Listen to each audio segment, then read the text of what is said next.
On the other hand, especially towards the close of the war, there were among the lower-ranking officers many who were close in sentiment and spirit to their subordinates. Such men were liked, trusted, and followed through thick and thin. The backbone of the old army was the NCOs who instructed and knit together the mass of the soldiers. Candidates for NCO training were handpicked and sent to special courses, which, as a rule, provided exemplary combat training. At the same time, as I have already said, penalties were inflicted for the slightest fault. Trainees were physically and morally humiliated. Thus, NCOs were well drilled and had also been taught to treat their subordinates as they themselves had been treated. The officers had full faith in their NCOs as far as drill was concerned. This naturally served to develop in the NCO a sense of responsibility, independence, initiative, and will. In real fighting, NCOs, especially career NCOs, were mostly very fine commanders. My many years in the army have demonstrated that wherever confidence in NCOs is lacking, and wherever they are continuously bossed by the officers, you have no real NCOs and no truly combat-worthy units. In early August, orders came from the regiment to assign us graduates to combat squadrons. 15 of us were to report to the 10th Cavalry Division at the front. I was second on the list and was not astonished, for I knew who was behind it. When the list was read out, 4½ grinned hugely, as if to intimate that our fate depended upon him. We were then treated to a special celebration dinner and ordered to pack. We shouldered our kit bags, lined up, and a couple of hours later were entrained for Kharkov. It was a slow journey, with hours spent idling on small junctions, for at that time an infantry division was being rushed to the front. Hospital trains from the front were also shunted to let troop trains through. The wounded gave us plenty of information. We learned that our armies were very poorly equipped, that the generals were held in bad repute, and that the opinion was widely current amidst the rank and file that the Supreme Command was a nest of traitors bought by the Germans. We were also told that rations were terrible. Oppressed, we lapsed into a moody silence.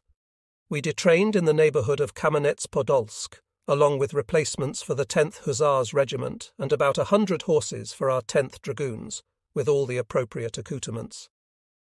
We had just about finished when an air alert was sounded. Everyone dived for cover as an enemy reconnaissance aircraft circled a couple of times above us, dropped some small bombs, and headed westward. 1 soldier was killed, and 5 horses were wounded. This was our baptism of fire. From Kamenets-Podolsk, the replacements were marched to the bank of the Dniester, where our division was stationed at the time as part of the reserve of the Southwestern Front. We learned on arrival that Romania had declared war on Germany and would fight on the side of the Russians against the Germans. Rumours were also afloat that our division would soon be dispatched direct to the front lines, but no one knew exactly where. In early September, our division marched to the hilly and wooded Bystritza area, where we engaged the enemy, but mostly on foot, for because of the terrain, we could not mount cavalry attacks. The news received grew more and more alarming. Our armies were suffering heavy losses. The offensive had, in effect, petered out, and the armies were checked all along the line. Romanian troops were also having a hard time of it. They had been poorly prepared and badly equipped when they entered the war and had sustained heavy losses in the very first engagements with the Germans and Austrians. Resentment in the ranks continued to mount, especially after news reached them from home of starvation and terrible dislocation. In fact, what we saw in Ukrainian, Bukovina and Moldavian frontline villages spoke volumes. Under the yoke of the Tsar, whose mad recklessness had plunged them into a bloody war, the peasants had reached the end of their tether. The soldiers were already aware that they were being sacrificed in the interests of the powers that be, in the interests of those who oppressed them. In October 1916, I had bad luck. While on a reconnaissance patrol at the approaches to Saya Regan, 2 comrades of mine were heavily injured by an exploding mine while I was unhorsed by the blast and stunned. I came to in hospital some 24 hours later. Because of the shell shock, I was evacuated to Kharkov, where I was confined to hospital. I was discharged from hospital still feeling weak and with impaired hearing. The medics assigned me to a combat squadron in Lagery, where our draft had been staying since spring. I was delighted. I had left the squadron a young soldier. I was now returning with my NCO stripes, combat experience, and 2 St. George crosses received for capturing a German officer and for the wounding. Chatting with the men, I could see that they had not the slightest desire to taste battle. Uppermost in their minds were thoughts of land and peace. Towards the close of 1916, there were more and more insistent rumours of factory strikes in St. Petersburg, Moscow, and elsewhere. The Bolsheviks, as we heard, were struggling against the Tsar to secure peace, liberty, and land for the toiling folk. By now, the soldiers themselves were also demanding an end to the war. True, so far they talked of it among themselves in secret. Though I was an NCO, the privates trusted me, and we often discussed serious topics. Of course, I was still politically naive, but I knew that the war was good for the rich only, and that none but the Bolsheviks could give the Russian people peace, land, and liberty. I tried to impress this on my subordinates as best I could, and was rewarded for it. Here was how it happened. At daybreak on February 27, 1917, our squadron, which was still quartered in Lagery, was alerted. We lined up near the lodgings of our squadron commander, Captain Baron von der Goltz. Nobody knew what was up. I asked our platoon commander, Lieutenant Kievsky, "Sir, where are we going?" He countered with the question, "And where do you think we're going?" I said the men should be told where they were going, all the more since we had been issued live ammunition. "Well, the ammo may come in handy." At that moment, von der Goltz himself appeared. Though a gallant soldier who had been awarded a gold sword, the Soldier's Order of St. George, and many other military decorations, he was repulsive as a person, savage towards the soldiers who disliked and feared him. He greeted the squadron, lined up our column of horses 3 abreast, set a fast pace, and we headed for the headquarters of the 5th Reserve Cavalry Regiment in Balaclava. Here we saw that the dragoons and hussars were lined up on the parade ground. We also fell into formation. More squadrons were trotting up. All were still in the dark as to what was happening. Soon everything became clear. From around a street corner appeared a demonstration carrying red banners. Spurring on his horse, our squadron commander, followed by other squadron commanders, galloped toward regimental headquarters, from which a group of officers and factory workers had emerged. In stentorian tones, a tall cavalryman addressed the soldiers. He said that the working class, the peasants and the soldiers no longer recognized Tsar Nicholas II and the capitalists and landowners. The Russian people, he said, wanted an end to the slaughter of the imperialist war. They wanted peace, land, and liberty. He wound up his brief speech shouting, "Down with Tsarism and the war! Long live peace among the peoples! Long live the Soviets of Workers' and Soldiers' Deputies! Hurrah!" Though there had been no command, the soldiers knew what they should do. They shouted and cheered, mingling with the demonstration. Later we learned that von der Goltz and several other officers had been arrested by the Soldiers' Committee, which came out into the open, and started off by imprisoning those who might obstruct the triumphant march of the revolution. The troops were at once ordered to return to their quarters and await further instructions from the Soldiers' Committee, headed by the Bolshevik Yakovlev.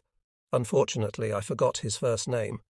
The next morning, an officer came from him to tell us to delegate representatives to the Regimental Soviet and elect our own Squadron Soldiers' Committee. I was unanimously elected its chairman.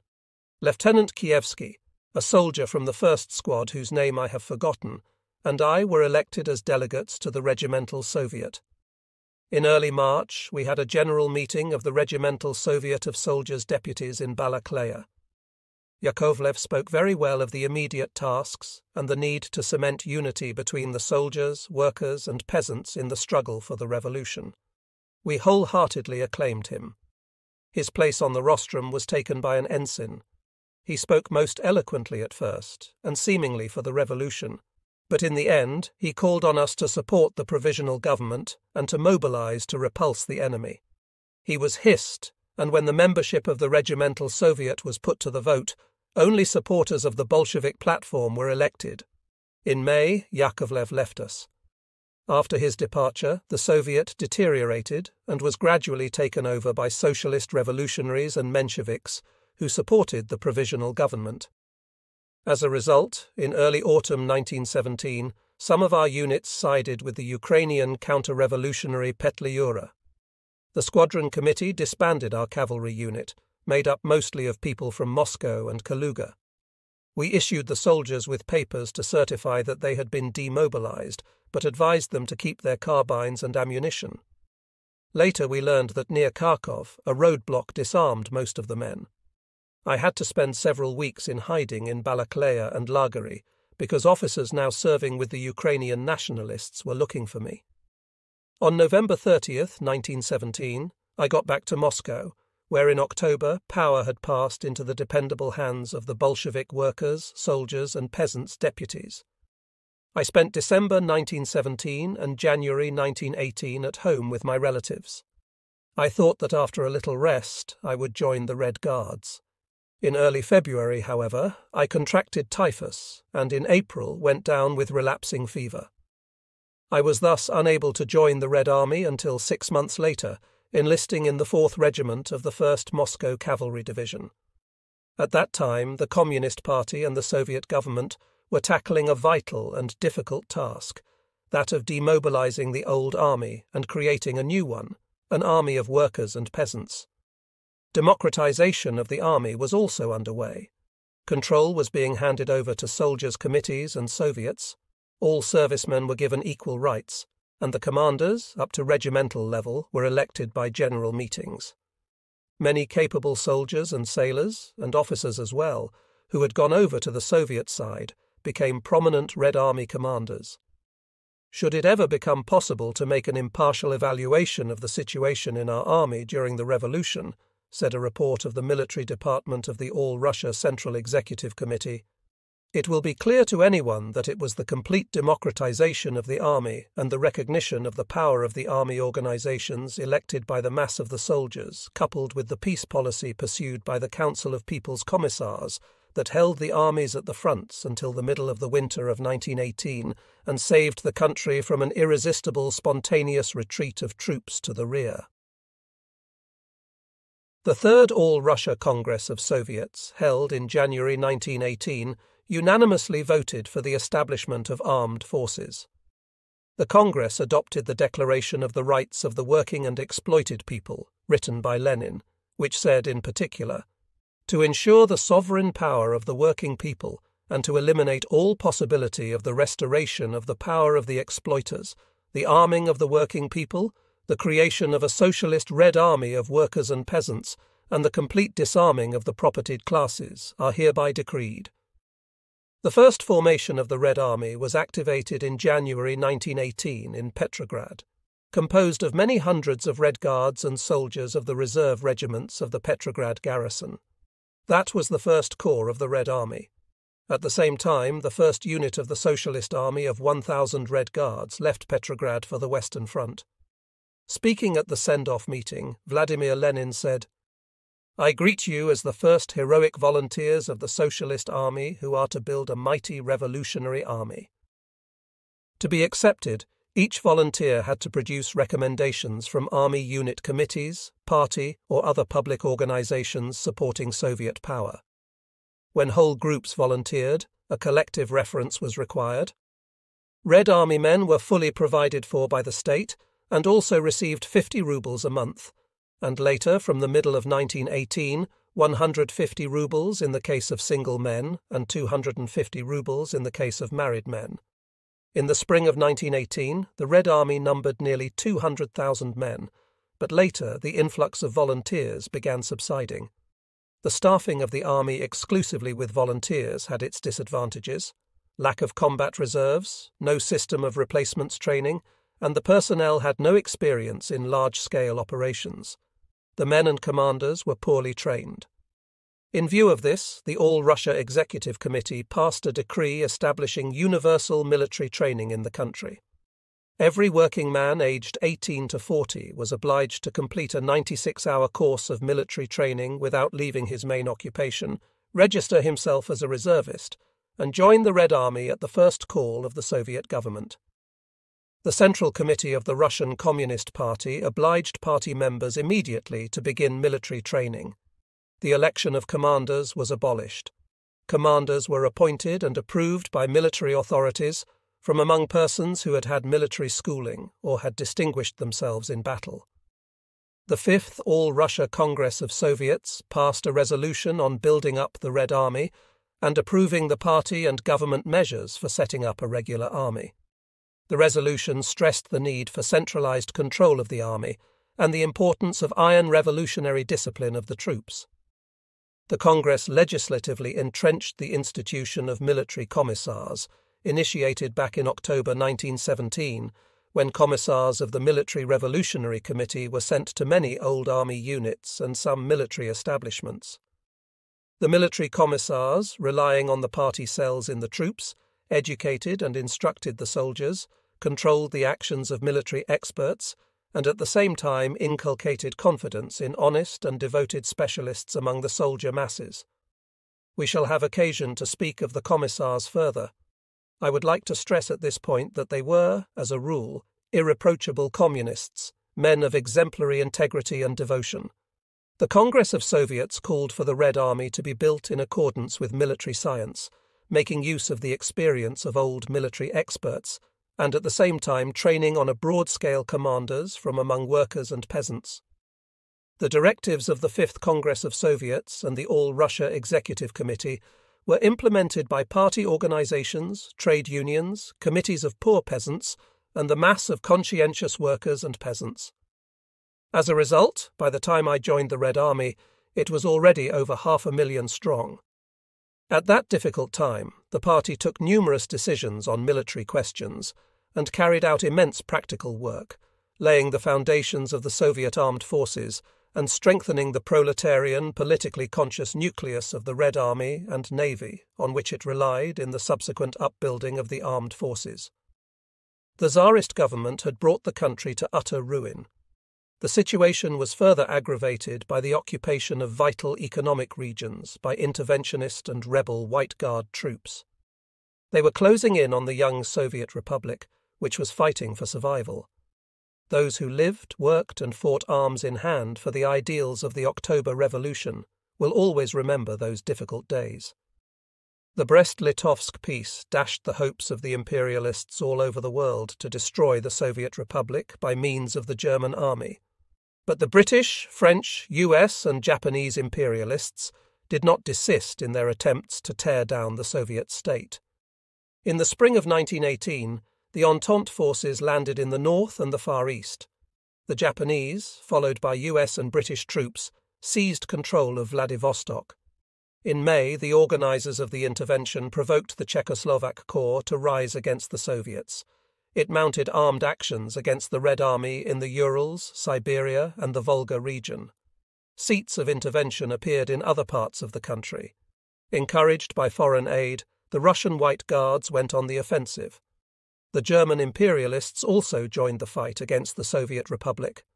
Breaching the terms of the Brest-Litovsk peace, they overran the Baltic provinces, Byelorussia and Ukraine, invaded the Don lands, occupied Rostov-on-Don and other points, and handed power over to former Tsarist generals in Ukraine and along the Don. The strong wave of anger against the occupation forces broke the spirit of the German interventionist troops. Germany's defeat in the First World War and the subsequent revolution spelled an end to the German imperialists' policy of conquest in our country. The Soviet troops, aided by partisans, drove the Germans out of Ukraine, Byelorussia, and the Baltic provinces. However, after Germany's defeat, the Entente imperialists could use their forces in Europe against the world's first socialist state. In addition to the troops that had already entered Russia, they sent tens of thousands more into Soviet territory. The first stage of the international intervention in the affairs of the Soviet Republic, G.G., naturally the most convenient and easiest for the Entente countries, Lenin wrote, involved their attempt to settle matters with Soviet Russia by using their own troops. But soon the interventionists realized they would not be able to cope on their own and redoubled their aid to the counter-revolution inside the country. In November 1918, they appointed the Tsarist Admiral Kolchak supreme ruler of Russia. In the south, they managed to unite counter-revolutionaries under the command of the Tsarist General Denikin. The Soviet Republic was in deadly peril. In the second half of 1918, the White Guard and imperialist troops in Russia numbered almost 1 million well-trained and well-armed officers and men. Explaining the danger to which the Soviet Republic was then exposed, Lenin and the party called on the working people to intensify their efforts in strengthening the country's defences and to rise against the counter-revolutionaries. In September 1918, the All-Russia Central Executive Committee issued a decree declaring the Soviet Republic a military camp, and in November the Council of Workers' and Peasants' Defence was established, headed by Lenin, to coordinate the activities of the military department, other agencies concerned with defence, and the Extraordinary Commission for the Supply of the Red Army. The Council also dealt with major problems of building up armed forces and providing them with necessary supplies and equipment. Its particular mission was to find and collect weapons and other war materials that had remained from the Tsarist army, mobilize the country's industry, and unify the efforts of the front and the rear. War communism was introduced. It was the only possible policy if the young Soviet Republic was to vanquish its foes. Thanks to the heroic efforts of the Soviet people in the tense struggle, the plans of the interventionists and White Guards for 1918 collapsed. The imperialists had no choice but to withdraw from some regions of the Soviet Republic. In 1919, the many enemies of Soviet power mounted a fresh offensive. The number of war theatres rose to 6, and the total length of the front lines stretched to about 8,000 kilometres. The enemies tried to crush the young Soviet Republic in an iron ring. The Civil War reached its peak. The Council of Workers' and Peasants' Defence and the Revolutionary Military Council of the Republic did their utmost to carry out Lenin's plan for a mass regular army. By the beginning of 1919, the Red Army comprised 42 infantry divisions equipped with rifles, Maxim machine guns, revolvers, and hand grenades. The cavalry had 40,000 sabres, and there were 1,700 field guns. The armoured forces were expanding, including the old Russian Army's armoured trains, each consisting of an armoured locomotive, 2 armoured firing platforms, and 2 or 3 safety platforms, and detachments of armoured cars, 150 such vehicles each. The Air Force had around 450 planes, and the Navy included 2 battleships, 2 cruisers, 24 destroyers, 6 submarines, 8 mine-layers, 11 transports and other vessels, along with river and lake flotillas. The high military command was improved, and measures were also taken to enhance the organisation and functioning of army logistics and medical services, and to expand the network of commander training courses. The armed forces were, of course, relatively small, and the Red Army's ability to overcome a superior and better armed enemy can only be appreciated when considering the far-sightedness and efficiency of the party, Lenin's guidance, the revolutionary dedication, tremendous patriotism, and the exceptionally high morale of the workers and peasants who fought for the freedom and independence of their new socialist homeland.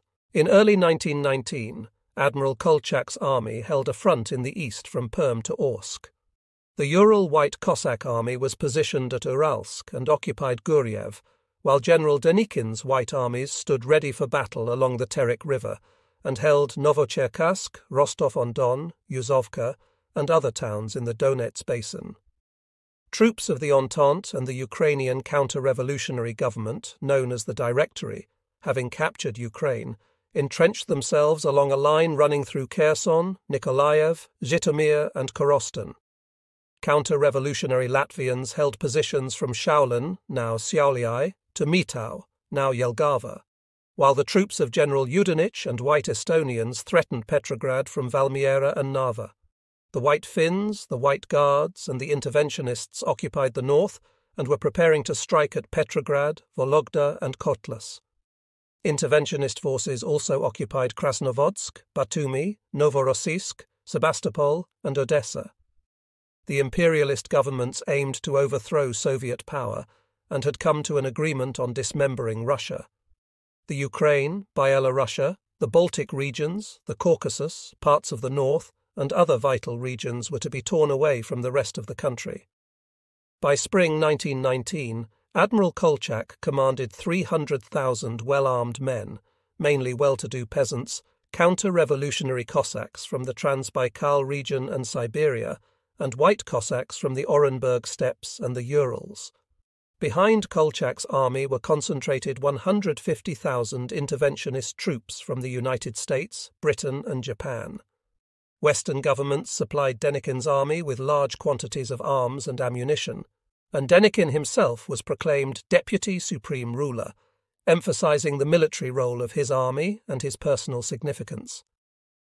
By spring 1919, the Red Army had grown considerably, numbering about 1,800,000, with 400,000 fairly well-armed men at the front lines.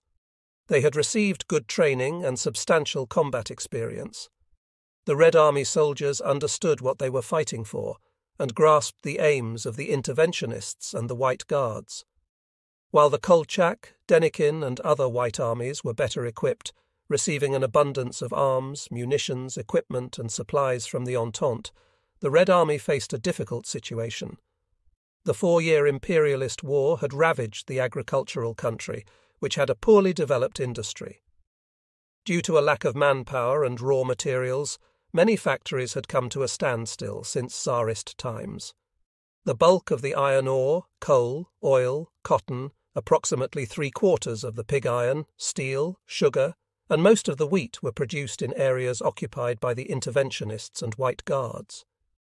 It took the truly heroic efforts of the party and the people to supply the Red Army. The scant material and technical resources were directed to places where the future of the country was at stake. There was an acute shortage of metals, fuels, clothes, and bread. Our cavalry regiment was heading for the Eastern Front and trained at a place called Yershov.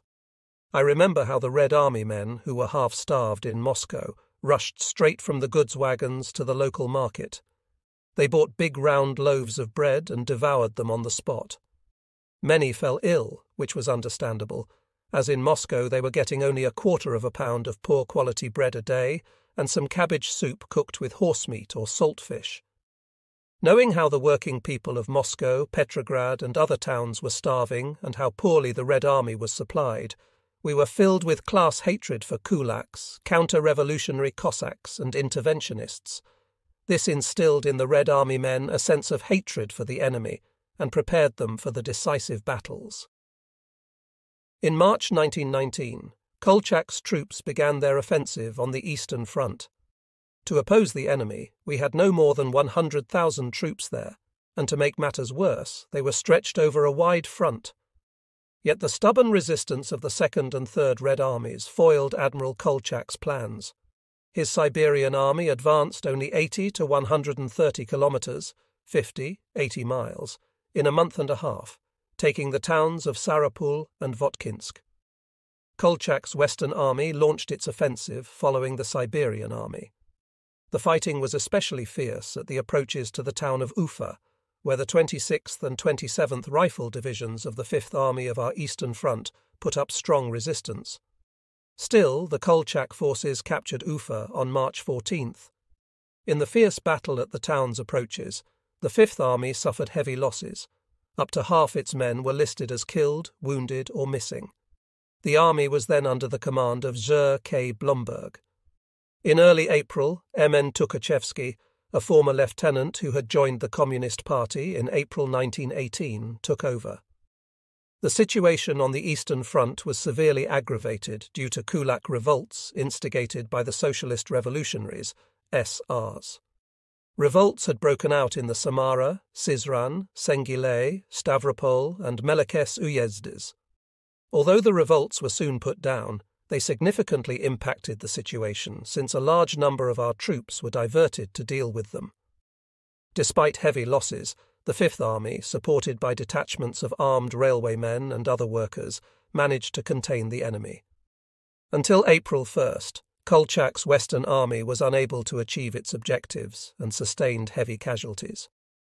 At the beginning of April, the counter-revolutionary Orenburg Cossack Army under Dutov captured the town of Aktyubinsk and cut the Orenburg-Tashkent railway line, isolating Turkestan from Soviet Russia once more. The advance of the Whites on Orenburg sparked kulak uprisings in Cossack villages along the Ural River. By mid-April, the Whites were 85 kilometers, 53 miles from Kazan and Samara, and 100 kilometers, 62 miles from Simbirsk. Any further withdrawal of the Red Army to the western bank of the Volga would have linked Kolchak's armies with those of Denikin and created a single front, enabling them to deliver a combined blow at Moscow. The thrusts of the interventionists and White Guards in other strategic directions complicated the situation further. At this grave moment, the Central Committee of the Russian Communist Party, Bolsheviks, headed by Lenin, called on its members and the Soviet people to do their utmost to defeat the enemy, particularly the Kolchak armies. The communists, the working class, and all progressives in the country responded to the party's call.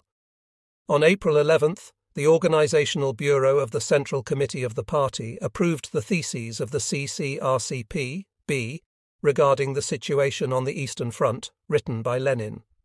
The Central Committee discussed the problem of aiding the Eastern Front at its plenary meeting on April 13th, and the Political Bureau addressed it at meetings on April 23rd and 29. It was decided to carry out a new mobilization of party members and send the most courageous and battle-hardened communists to the front. On May 13th, Lenin reported on ammunition supply at the meeting of the Council of Workers' and Peasants' Defense. Earlier, on Lenin's proposal, 81,000 workers from major munitions factories were to receive Red Army rations, and all workers in the defense industry were exempted from military service. The tide of tremendous popular revolutionary enthusiasm and the tireless organizational activities of the party ensured gradual progress in military production.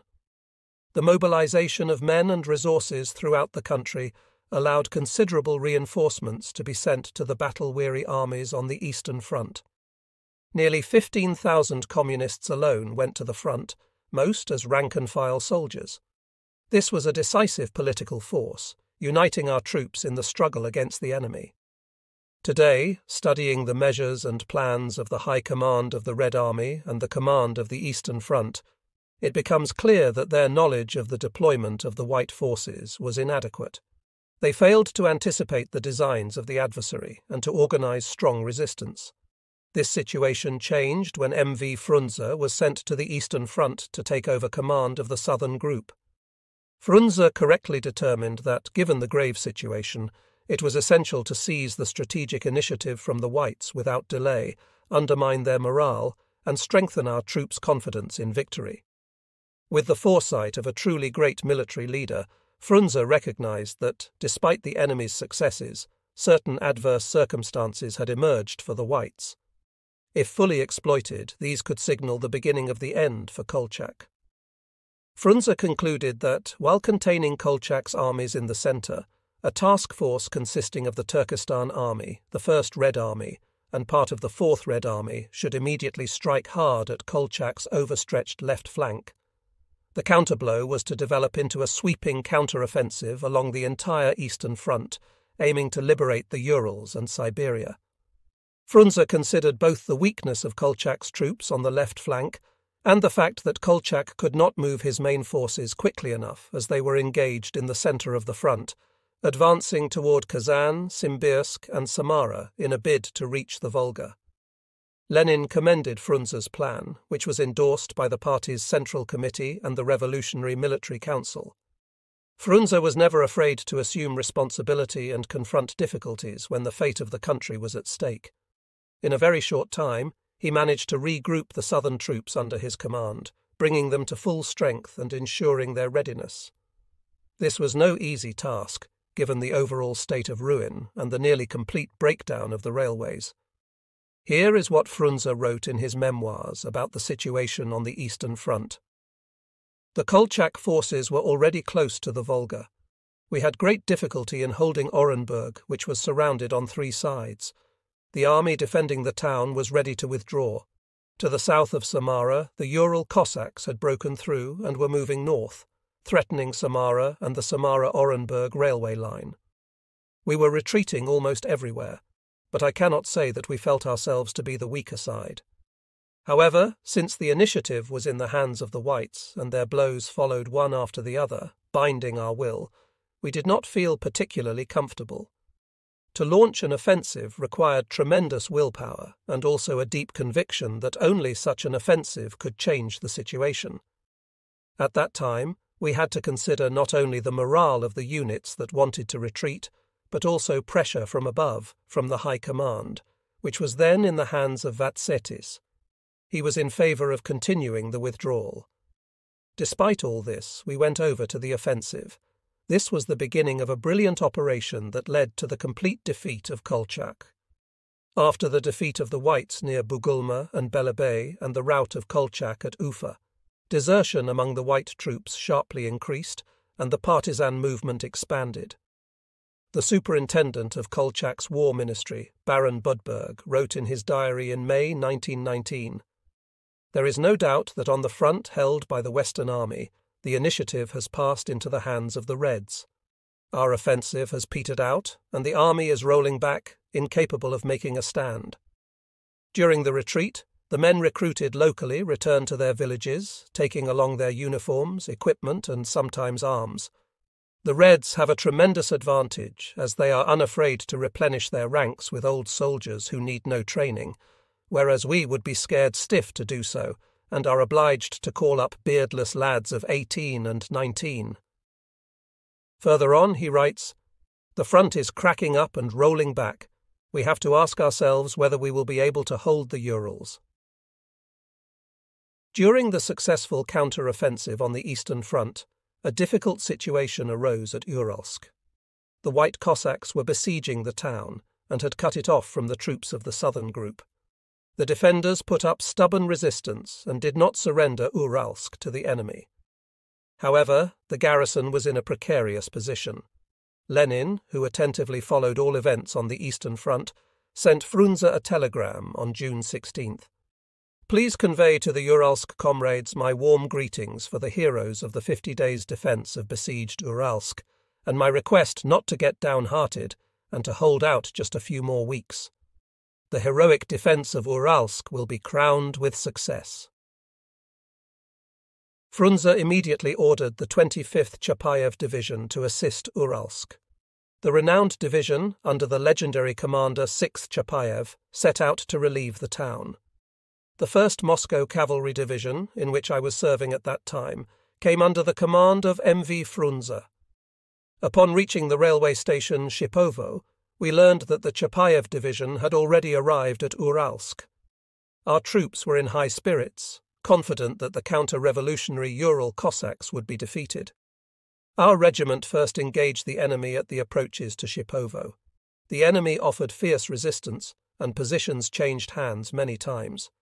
The Whites outnumbered us. I recall a fierce hand-to-hand fight near the railway station. Some 800 mounted Cossacks attacked us. When they were almost upon us, a squadron with a cannon dashed out from behind the embankment. The gunners, daring lads, turned the gun around at the gallop and opened fire on the Whites' flank. The Cossacks were thrown into confusion. The accurate artillery fire continued, causing the enemy significant losses. Ultimately, the Whites gave up and turned tail. Our success boosted the morale of our cavalrymen. Exceptionally fierce fighting erupted during the first days of June. Units of our division fought bravely, but their advance toward Uralsk was slow. At this time, good news spread from unit to unit. Chapayev's troops had routed the Whites, entered the town, and joined the heroic garrison of Uralsk. I was fortunate to see M.V. Frunze, who was personally in command during the fighting for Uralsk. Frunze, along with V.V. Kuibyshev, stopped in the field and spoke with the soldiers of our regiment. He showed an interest in their sentiments, food supplies, and arms. He asked about their relatives back in the villages and wanted to know if the soldiers had any requests. His straightforward manner, charm, and pleasing appearance won the soldiers' hearts. Frunze spoke with particular warmth and affection about Lenin, explaining how concerned Lenin was about the situation in the Urals. "Things are going not badly now," he said. "The White Ural Cossacks have been smashed, and very soon we shall definitely finish off the rest of the counter-revolutionaries. We'll finish off Kolchak and free the Urals, Siberia, and other regions from the interventionists and whites. Then we shall rebuild our country." We often recalled that meeting with M.V. Frunze. Up to March 1919, I was part of a group of sympathizers preparing to join the Communist Party. At that time, there was no such thing as probationary membership. I am still grateful to Trofimov, secretary of the Regimental Party Committee, and to Commissar Volkov, who helped me better understand the rules and program of the Communist Party and prepare for joining. In our squadron, there were only 5 sympathizers, but despite our small number, Trofimov and Volkov visited us at least twice a week to update us on the situation at home and abroad, and on what the party was doing to organize military efforts at various fronts. These were long and interesting talks, especially when they dealt with the outcomes of the meetings of the Party Central Committee and the decisions of the All-Russian Congress of Soviets. This time was one of the happiest in my life, and I wanted to make the best use of it. On July 2nd, 1919, I joined the Communist Party. In 1920, I took part in the war against the Poles. This time, it was a tough and drawn-out conflict. Our units had already completed several long marches and suffered many losses. A bitter atmosphere filled the troops. Many were frustrated with the hard times.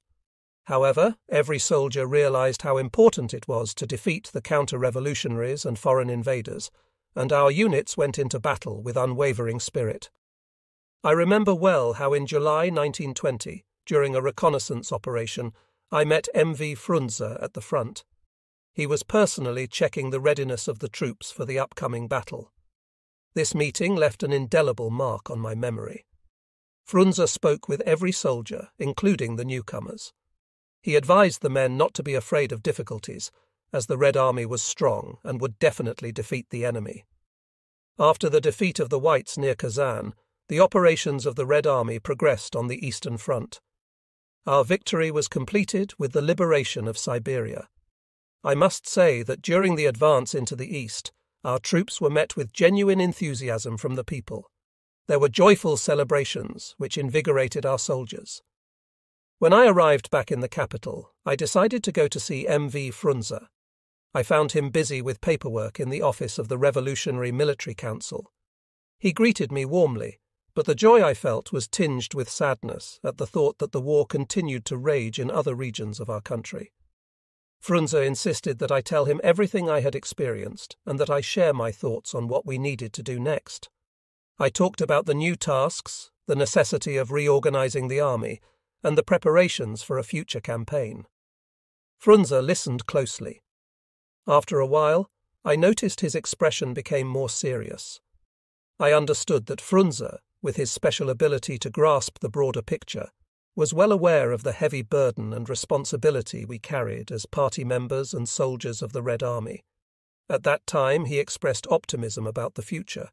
He said, "Comrades, we are building a new life, and all of us must be involved in this great cause. We have to think not only about the future of the revolution, but also about our own lives. This is our task. Do not forget that every one of us has a place and a role in the construction of a new society." At that time, the party political apparatus of the Red Army was still only taking shape, but the Army and Navy already had more than 7,000 commissars actively assisted by party cells consisting of over 50,000 communists. Much, however, remained to be done. It was necessary to specify the duties of commissars, to ensure the uniformity of party bodies in the army, whose mission was to supervise political work, and to centralize this most useful and indispensable activity. In late 1918, the CCRCP-B adopted a special resolution on party work in the army, calling upon communists to promote strict discipline and fight bravely. By this resolution, the party organizations were relieved of their control over the army, a responsibility they had during the initial period of building up the armed forces. Military commissars and political departments of the revolutionary military councils of the Army and Navy implemented party policy in the armed forces, with the political departments being bodies of military administration subordinated to the command and, at the same time, party bodies subordinated to the party and uniting the communists in the army.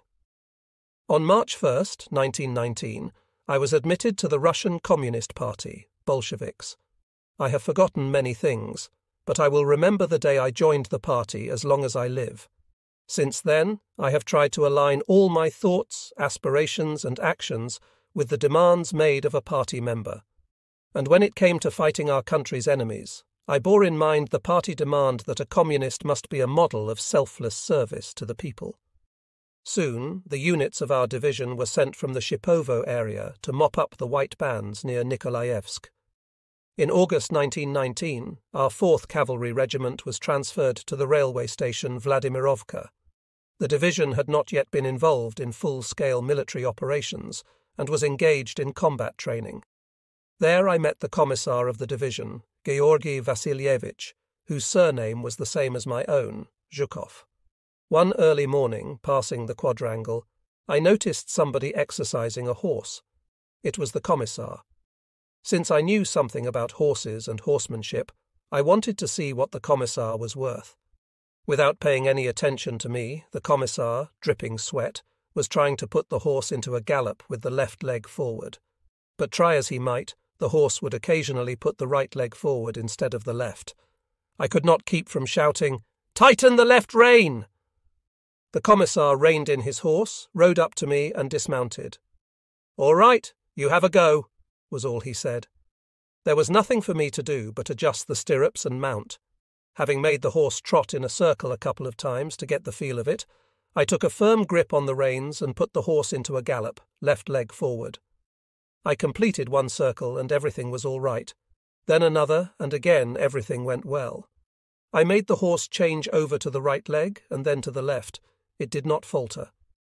"You have to press the horse tighter with your calves."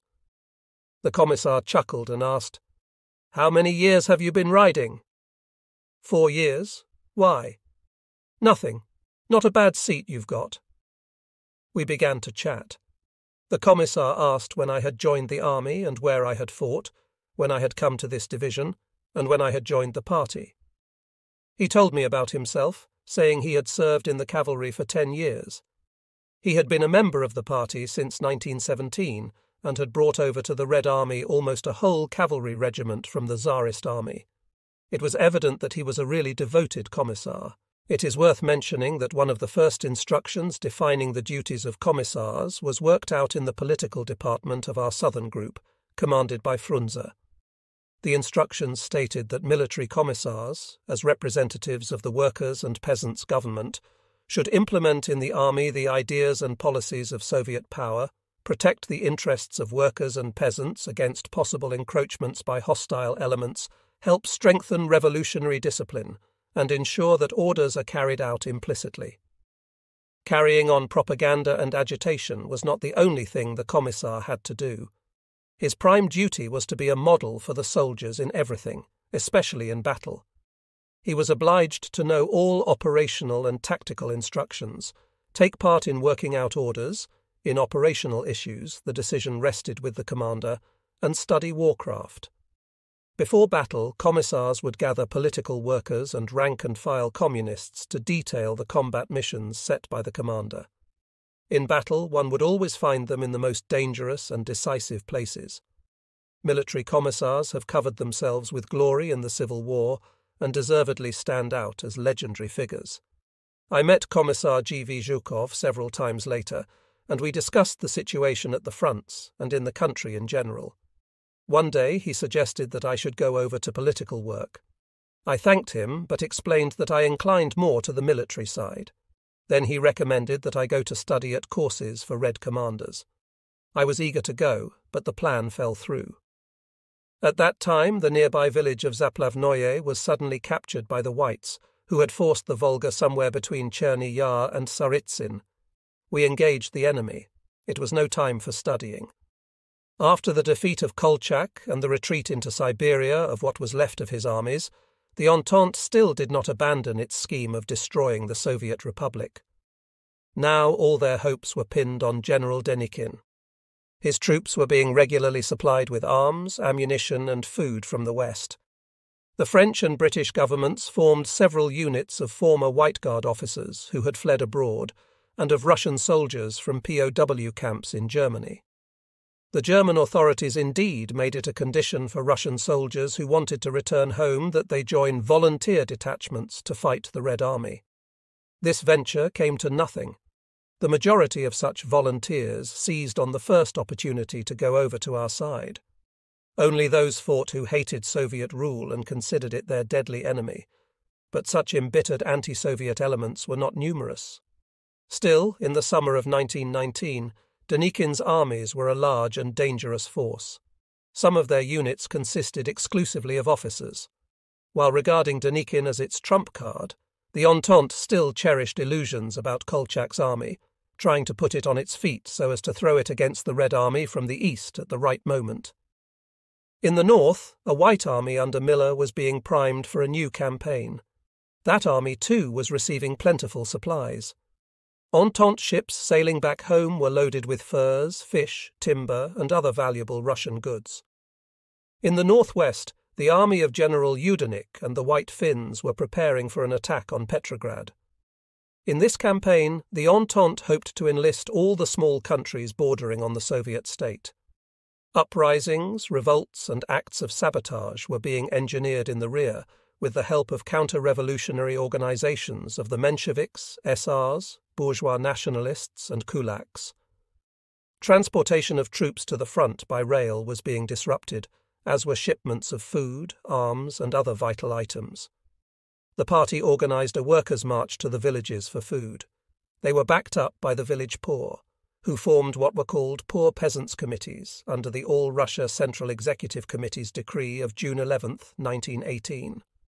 Lenin wrote at the time, "Either the advanced and class-conscious workers triumph and unite the poor peasant masses around themselves, establish rigorous order, a mercilessly severe rule, a genuine dictatorship of the proletariat, either they compel the kulak to submit and institute a proper distribution of food and fuel on a national scale, or the bourgeoisie, with the help of the kulaks, and with the indirect support of the spineless and muddle-headed, the anarchists and the left socialist revolutionaries, will overthrow Soviet power and set up a Russo-German or a Russo-Japanese Kornilov, who will present the people with a 16-hour working day, an ounce of bread per week, mass shooting of workers and torture in dungeons, as has been the case in Finland and Ukraine.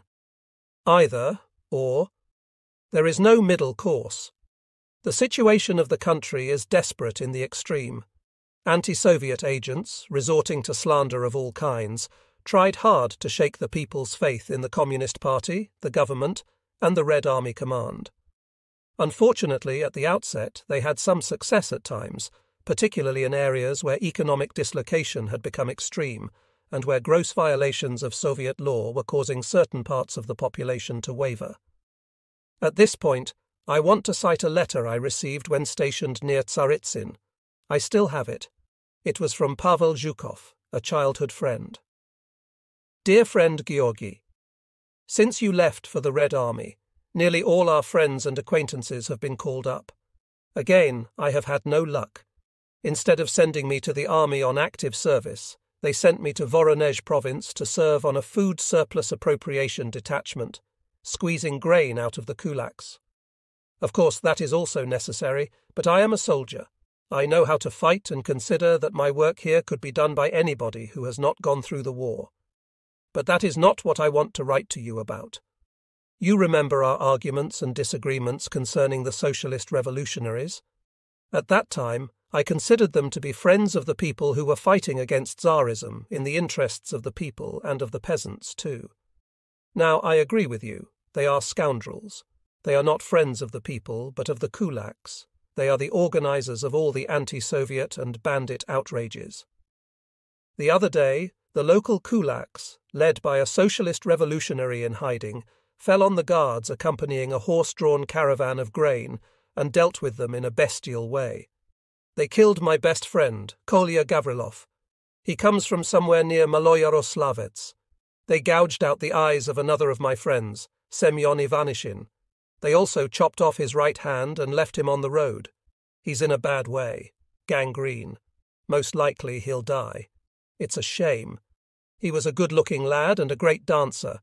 Our unit vowed to take vengeance on that scum and to give them what they deserve so they won't forget it till their dying day." For a long time after receiving that letter, I heard nothing about my friend Pavel Zhukov. In 1922, I learned that he had been murdered by kulaks somewhere in Tambov province. Lenin, the party central committee, and the government took into account the new, very grave danger threatening from the south and adopted a number of important decisions. A plenary meeting of the CCRCPB, held on July 3, 1919, concentrated on the problems of the country's defence, particularly the situation on the southern front, which was declared the main front of the Republic. The most important results of that plenary meeting were reflected in a Central Committee letter to all party branches, all out for the fight against Denikin, written by Lenin. On July 4th, at a joint session of the All-Russia Central Executive Committee, the Moscow City Soviet, the All-Russia Council of Trade Unions, and representatives of Moscow factory committees, Lenin made a report on the present situation and the immediate tasks of Soviet power. It was then that the question was raised again of taking into the Red Army new contingents of military experts from the Tsarist army and showing more consideration for them. "Hordes of military experts are betraying us and will betray us," the letter of the Party Central Committee read. "But thousands and tens of thousands of military experts have been working for us systematically and for a long time, and without them we could not have formed the Red Army, which has grown out of the guerrilla force of evil memory and has been able to score brilliant victories in the East. Experienced people who head our War Department rightly point out that where the party policy regarding the military experts and the extirpation of the guerrilla spirit has been adhered to most strictly, where discipline is firmest, and where political work among the troops and the work of the commissars is conducted most thoroughly, there, generally speaking, the number of military experts inclined to betray us is the lowest. There, we have no laxity in the army. There, its organization and morale are best. And there we have the most victories." Recalling how we worked together with former Tsarist officers, I must say that most of them were honest and decent men, faithful to their people and country. When it was necessary to give their lives in battles with the enemy, they did not hesitate, dying with honour, dignity, and valour. However, they did have one drawback. They lacked the right approach to the soldier. They kept aloof, unable to find a common language with Red Army men, and only a few managed to combine the qualities of a good commander, chief, and elder comrade to the men. In the party organisation, we often discussed relations with former officers and tried to show the greatest possible confidence in these military experts. True, there were loudmouths among the communists too, who considered that the so-called military opposition in the party had been right in maintaining that the former officers were mostly white guards who would never have kindred feelings for the Soviet system. They identified the army discipline with feudal subordination. But at the 8th Party Congress, the views of the military opposition were rejected by the overwhelming majority. The military experts, who had attentively followed the proceedings of the Congress, realized that the party had confidence in them, valued them, and would take care of them. They had drawn nearer to the mass of Red Army men and the party organizations. The commanding personnel from among former Tsarist officers became more active and demanding in matters of discipline and military service. This had a favorable effect on the fighting ability and combat preparedness of the troops. Attempts to undermine the trust in the former Tsarist officers were cut short by the commissars, the party political workers, and even the Red Army men themselves. The Red Army held a special place in the deliberations of the 8th Party Congress, which was held in March 1919. The party's line was to complete, in the shortest possible time, the transition from a voluntary and semi-partisan army to a regular army welded together by strict military discipline and based on a uniform system of recruitment, organization, and control. These basic party principles were set out in Lenin's reports and speeches, in the new party program adopted by the Congress, and in a resolution on the military question. Practice proved the correctness of the decisions of the 8th Party Congress, and the further measures taken by the party to strengthen the Red Army. They were of tremendous significance because our enemies were doing everything to strangle the Soviet state. After the capture of Tsaritsyn, Borisoglepsk, Balashov, Krasnograd, and other important towns by Denikin's armies, the Entente began pressing the general to mount an offensive against Moscow. On learning from his secret agents that the Red Army was poised for a counteroffensive, Denikin, in order to foil it, hastened to make a number of concentrated attacks and seize the initiative. In August 1919, Mamontov's cavalry corps broke through the lines of the Eighth Army at Novokopersk. It emerged in the rear of our southern front and started advancing on Tambov, where there were large supply depots.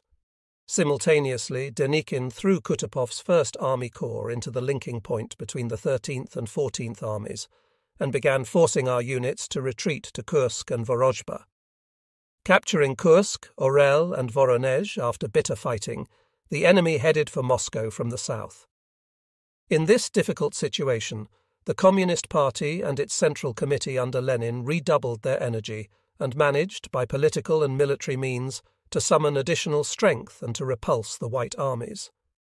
The Red Army defeated the enemy in a counter-thrust at Orel and Voronezh, thus turning the tables on Denikin, and also routed Yudenich at the approaches to Petrograd. Giving the enemy no rest, the Red Army mounted a counter-offensive in a southerly direction. Here, at Tsaritsyn, at Bakhtiarova and Zaplavov, our 14th Cavalry Regiment also squared off against the enemy's Caucasian army. We could distinctly hear the endless shelling in the Tsaritsyn area and at the approaches to the city from Kamyshin. Heavy losses were being inflicted on the enemy, but our troops too were being badly bled. The first half of September passed in fierce engagements and was marked by sudden changes in the fluid situation. Near Tsaritsyn, local engagements were in progress in October, and we only had a general idea of the important developments then about to occur on the Moscow sector.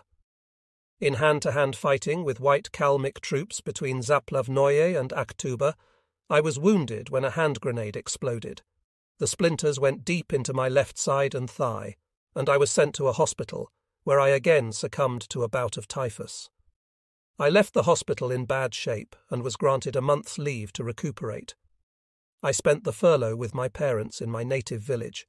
The village folk were very badly off, but had not lost heart. The poorer villagers had organised committees of poor peasants, which took part in confiscating grain from the kulaks. The middle peasants, despite hardships and the grave situation at the front, were leaning more and more towards the Soviet power. Only a few of them, who were close to the kulaks in the amount of property they owned, were opposed to the measures of the party and government. Before I knew it, my furlough was over, and I reported to the local military commissariat, asking them to assign me to the active forces. I was not yet quite fit, however, and they sent me to the Tver Reserve Battalion and later to the Red Commander's courses.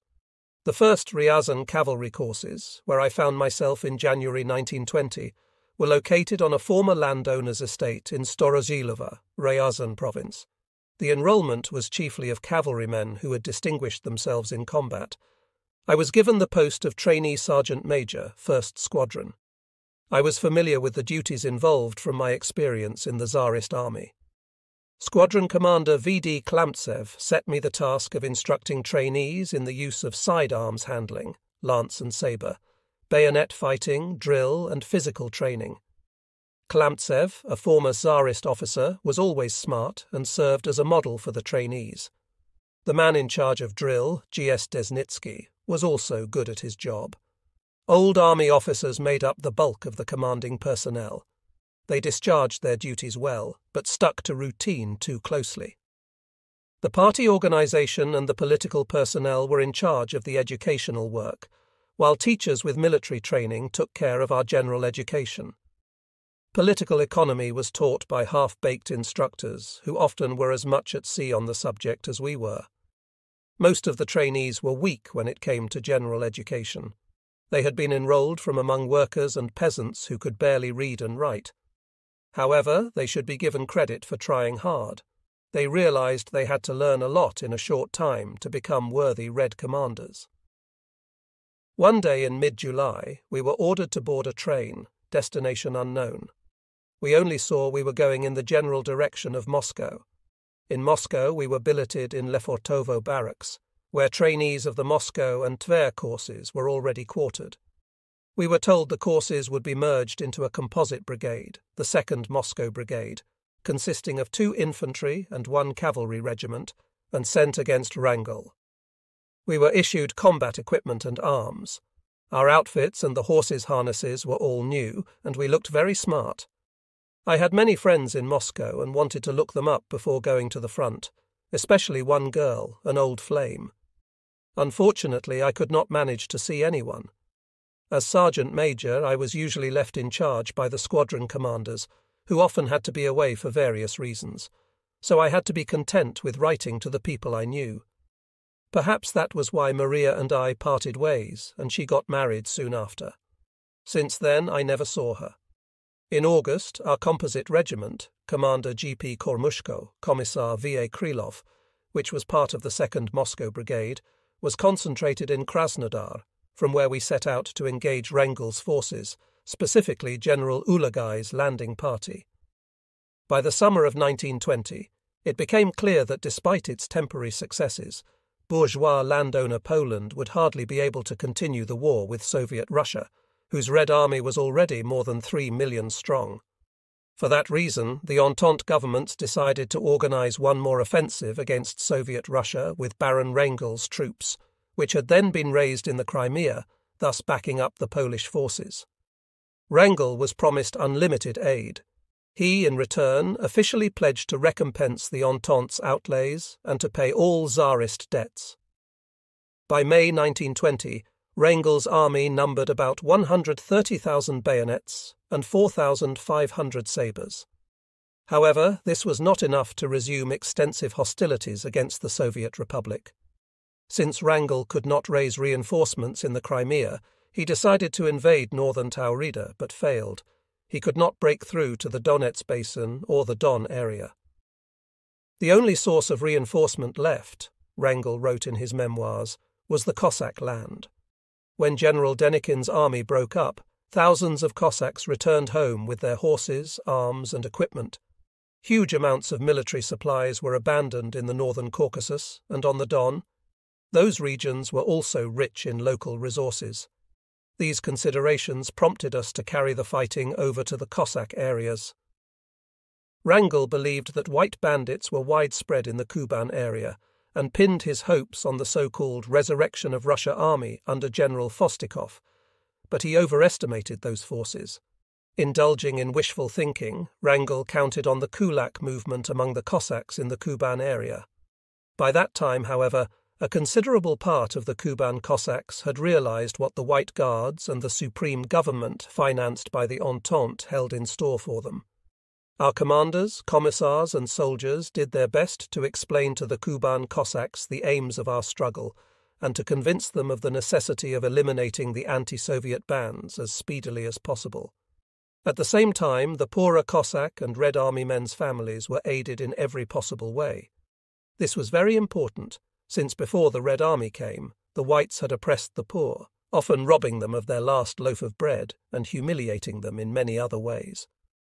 I remember the regimental commissar coming to our squadron one evening and suggesting that we should devote a few days to repairing houses, barns, and farm implements for the families of Red Army men and poor families in general.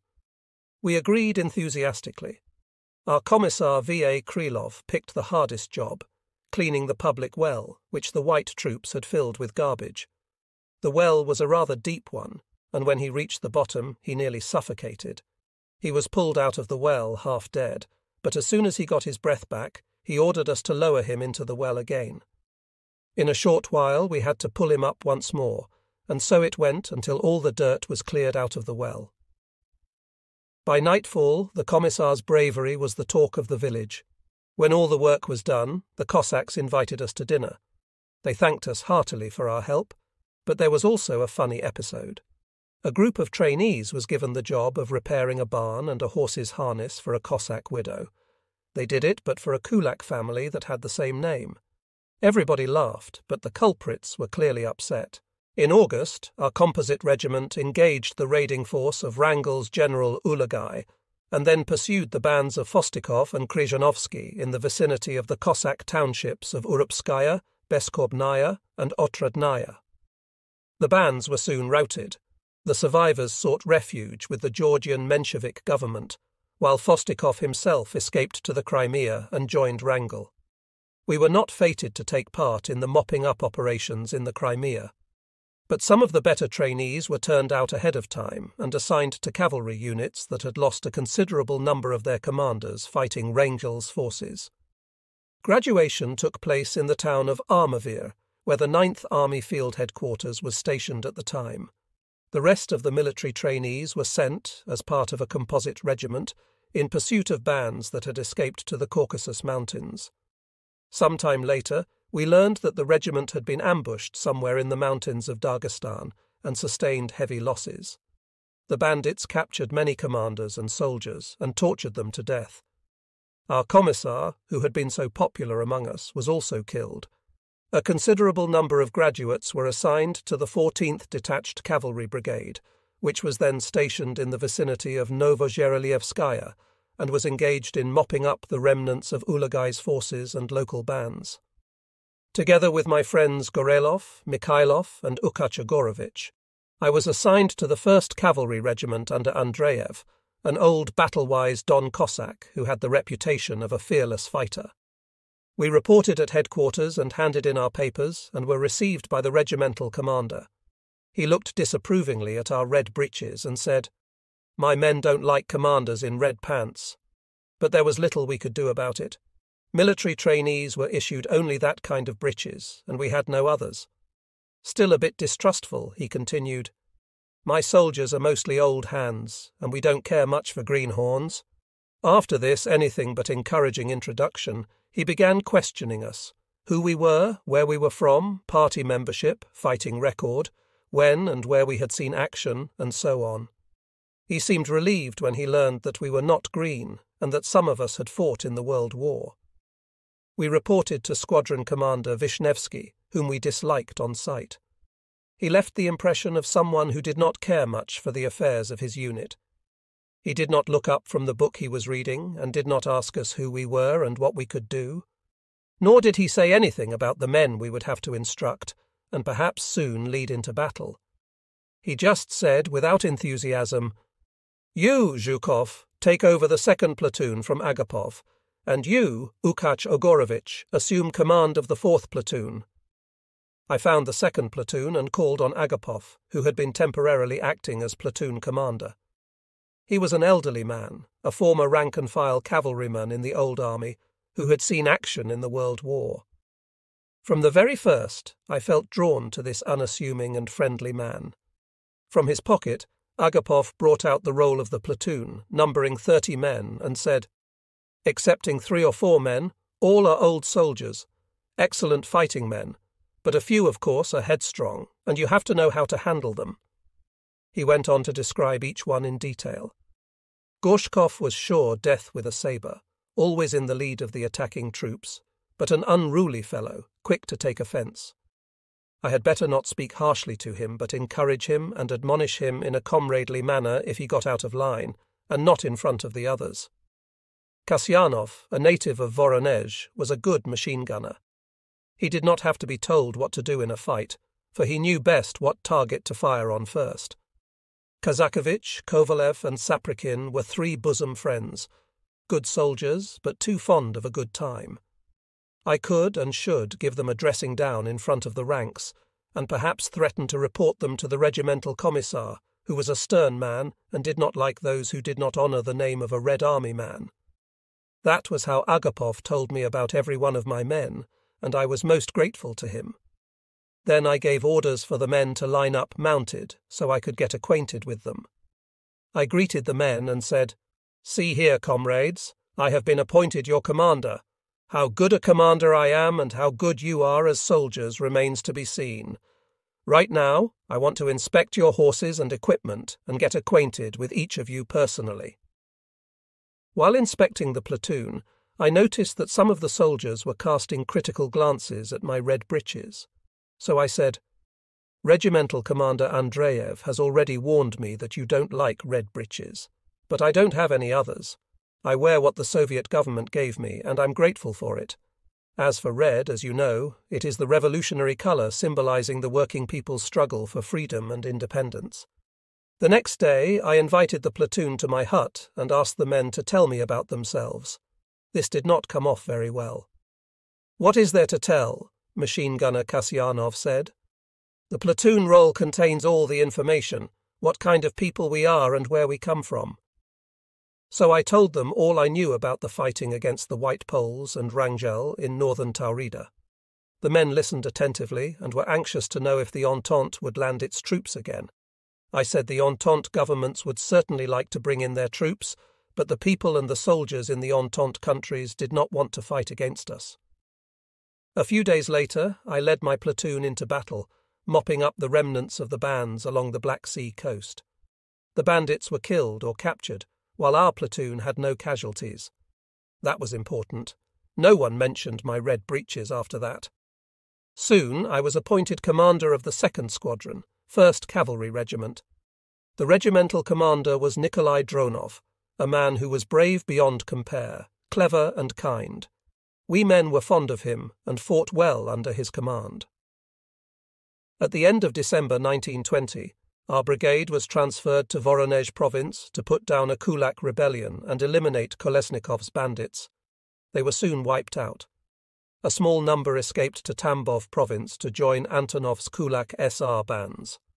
Antonov came from a lower middle-class family in the town of Kirsanov, Tambov province. He had gone to a non-classical secondary school, but was expelled for bad behaviour and hooliganism. He left Kirsanov, joined a gang of criminals, and engaged in robberies that often involved murder. In 1906, Antonov joined the Socialist Revolutionary Party. For criminal offences, he was later sentenced to a hard labour camp in Siberia. Antonov reappeared in Tambov province in 1917, at the time of the February Revolution. Soon after, he got the post of chief of the district militia in Kirsanov. He had his people in important places. His closest associates were well-known SRs, Bazhanov, Makhnovich, Zoyev, and Loshinin. By August 1920, Antonov had built up a sizable force. As soon as his band seized a village or town, they knocked together a new detachment. Detachments were then organised into regiments of up to 1,000 men. Antonov's chief striking force were cavalry regiments, with a total strength of from 1,500 to 3,000 men. In late 1920, Antonov's bands formed an army. Its chief operational staff consisted of veteran SRs, Boguslavsky, Gusarov, Tokmakov, and Mitrofanovich. Tokmakov was elected commander, and Antonov was made chief of staff. A second Antonov army was soon formed. All military authority was in Antonov's hands. The units were armed with sabres, revolvers, rifles, and machine guns. The political organisation of the Kulak SR uprising was handled by the SR Central Committee, whose main objective was to overthrow the Soviet government. The immediate objectives of the Antonovites were 1. To disrupt the requisitioning of grain and other levies imposed by the Soviet government. 2. To kill representatives of the Russian Communist Party, Bolsheviks, and of the Soviet government. 3. To attack small Red Army units with the aim of disarming them. 4. To demolish railways, munition dumps, and depots.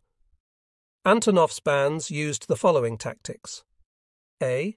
Avoid engagements with large Red Army units. B. Accept battle only when sure of victory and with superiority in manpower. C. If necessary, withdraw from combat and disperse in small groups, with subsequent reunion at an agreed place. In December 1920, the Soviet government established an army headquarters in Tambov province for wiping out banditism. By March 1, 1921, the Tambov forces numbered 32,500 bayonets, 7,948 sabres, 463 machine guns, and 63 artillery pieces. By May 1st, the forces were reinforced with another 5,000 bayonets and 2,000 sabres. However, because of inadequate organisation and lack of initiative, the Tambov command failed to eliminate Antonov's bands. The bands grew bold and raided Red Army garrisons. Early in April 1921, a 5,000-strong Antonov force routed the garrison at Raskazovo, capturing a whole battalion. Soon, MN Tukhachevsky was put in command of the forces that were to wipe out Antonov's bands. We had heard a lot about Tukhachevsky, and especially about his operational and strategic skills. The men were pleased to have such a gifted commander. I first saw Tukhachevsky at Zherdevka railway station, Tambov province, when he arrived at the headquarters of our 14th Detached Cavalry Brigade. I happened to be present during his talk with the brigade commander. You could tell from his remarks that his knowledge and experience in conducting large-scale operations were extensive. After discussing the brigade's plan of action, Tukhachevsky chatted with the commanders and soldiers. He was interested in knowing where they had fought, in what frame of mind the troops and the population were, and what kind of useful work we were doing among the civilians. He said before leaving, "Lenin considers it vital that the Kulak revolts and their armed bands should be eliminated as quickly as possible. You have been given an important assignment. Spare no effort in carrying it out as soon and as best you can." Little did I know that in a few years I would meet Tukhachevsky at the People's Commissariat for Defense during discussions of the theoretical foundations of the Soviet Army's tactical skills. With MN Tukhachevsky and VA Antonov Ovseyenko at the head, operations against the bands followed a well-thought-out plan. IP Uborovich, who was Tukhachevsky's deputy, also commanded a composite cavalry group and displayed great bravery and courage in battles against the Antonovites. The battles against the Antonov bands were particularly intensive at the end of May 1921 in the area of the Vorona River at the villages of Semyonovka, Nikolskoye, Pushchino, Nikolskoye Perevoz, Trivki, Kliuchki, Yekaterina, and on the Koper River. G.I. Kotovsky's cavalry brigade, the 7th Cavalry Courses from Borisoglepsk, and our 14th Cavalry Brigade operated successfully in that region. However, we did not manage then to wipe out Antonov's band. The Antonovites suffered their major defeat in the area of Sadobsk-Bekery-Yelan, where the operation was headed by IP Uborovich. What was left of the band scattered in the general direction of Penza.